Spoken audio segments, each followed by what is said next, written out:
Welcome back to the Creakers. We're going to read chapter 22. See if Lucy can get her and the grown-ups out of this mess. Grunt, Guff, Scratch and Sniff leapt out of the hole, followed by 10, no 20, wait 50!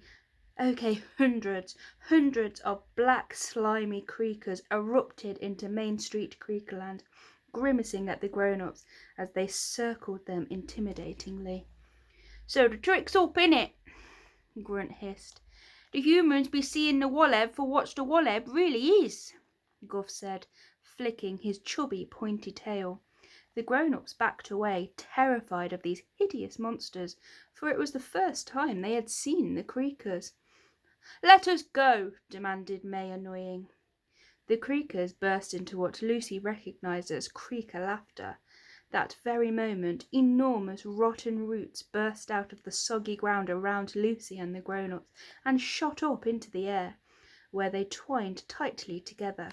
They formed a giant cage around the grown-ups, with Lucy hiding somewhere in the middle of the crowd. "We're trapped," she thought. "Now where's that kiddo-in?" Grunt hissed, and Lucy's heart sank as she realised that he was no longer wearing her dad's old coat. He must have delivered it to the Creaker King, she thought. "Stay out of sight, Lucy Pops," whispered Mrs. Dunstan to Lucy, pulling her close. But as soon as the words left her mum's lips, Lucy felt the muddy roots beneath her feet start to rise. They lifted her up into the air above the grown-ups around her, trying to reveal where she was hiding. "No, Lucy," a few of the grown-ups whispered as they fought to hold her down, to keep her hidden. "Wait," Lucy said, her mind racing like an engine. "I know what to do.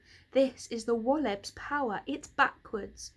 She took a deep breath and yelled at the top of her voice, "I'm right here, look, easy to see, clear as crystal." "Lucy, what are you doing?" Mrs. Dunstan gasped in horror. "It's okay, Mum, look," said Lucy, pointing to the Creakers. They were all looking angrily in Lucy's direction, but thanks to Lucy using the Walleb's magic, they couldn't see her at all. I think I'd like to stay right here," Lucy announced loudly, and just as she hoped, the roots dropped her back down among the crowd. "You have to do the opposite of what you really want," explained Lucy to the puzzled grown-ups. "Go backwards to go forwards, go down to go up. Hide, you'll be seen. Try to be seen and you'll stay hidden. Over here, come and get me." The Creakers growled with frustration as they realised they were being outsmarted. "Tricksy kidderin'," Grunt hissed. "We be coming back for you, little human," scoffed Guff. "We be coming back with," began Scratch. "The King," croaked Sniff. "The King knows what to do with pesky kidderins," snorted Grunt. Lucy's heart leapt like a frog as the Creakers disappeared back down the tunnel to summon their leader. She didn't want to be around when they came back. Once the last Creaker had vanished into the Walleb, all the grown-ups turned to look at Lucy. Dozens of worried, desperate faces stared at her. "What do the Creakers want from us, Lucy?"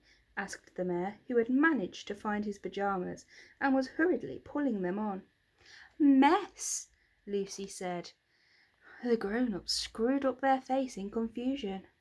"Rubbish," Piers Snorgan barked. "Yes, exactly," Lucy said. "Rubbish. They love our rubbish, our litter, our mess, muck, mould and more. They want our waste and they're tired of all you grown-ups wasting it." "Wasting it?" said the Mayor, frowning. "But we just throw it away. It's waste." "Precisely. Then where does it go? Into the oceans, buried in the ground, burned up into smoke in the sky?" Lucy said. "These Creakers can't get it if we do that, and without it they can't survive. That's why they snatched you lot and left us us kids. We're messy and we never clear stuff up. We leave it all out where they can get their hands on it." And what were they doing with us down here? What is this place? Shouted Mrs. McScroodles, the sweetie lady. Well, you were all swept away with the power of this world. It makes everything that is into isn't, everything that was into wasn't. Your stressful grown-up tidiness, free lives became fun and childish again. You were making mess for the Creakers, Lucy said. Like cows in a farm, Old Man Carvey said, shaking his head. I guess you could say that, yes, a mess farm, Lucy said. Aren't we all forgetting the most important question? How do we get out? Piers Snoggin asked. Shh, Lucy said. If you want something down here, you have to ask in the right way. You mean the wrong way? Old Man Carvey said. Exactly, replied Lucy, pleased. A way that this place understands. Lucy paced up and down, trying to come up with a plan to get out, trying to think like a grown-up, but her mind was blank. Then she stopped on the spot and rolled her eyes at herself.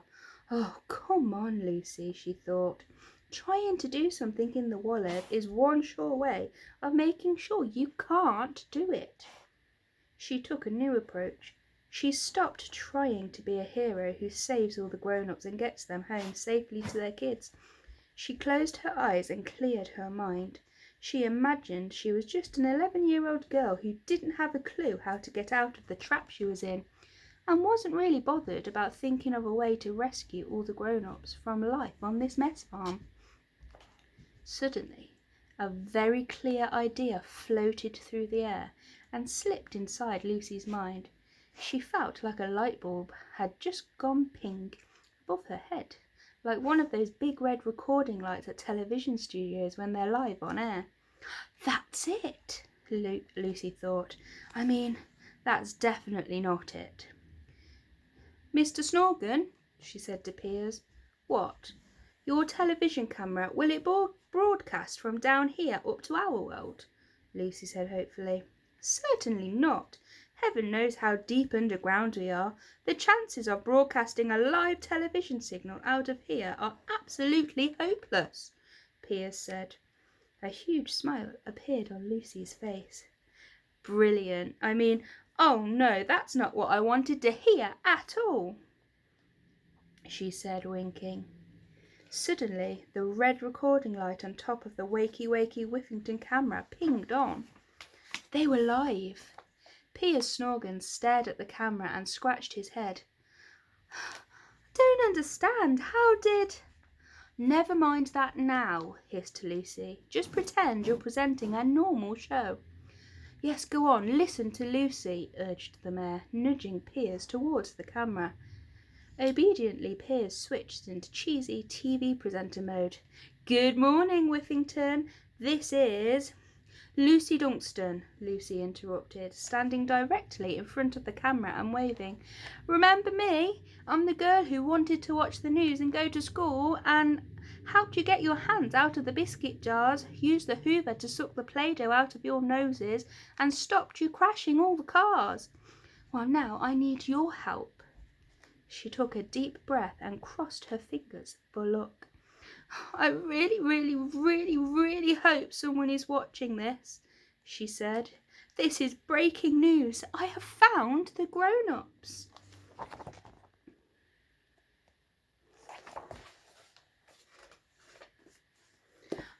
Do you think Ella and Norman Electron, are still watching? Let's find out.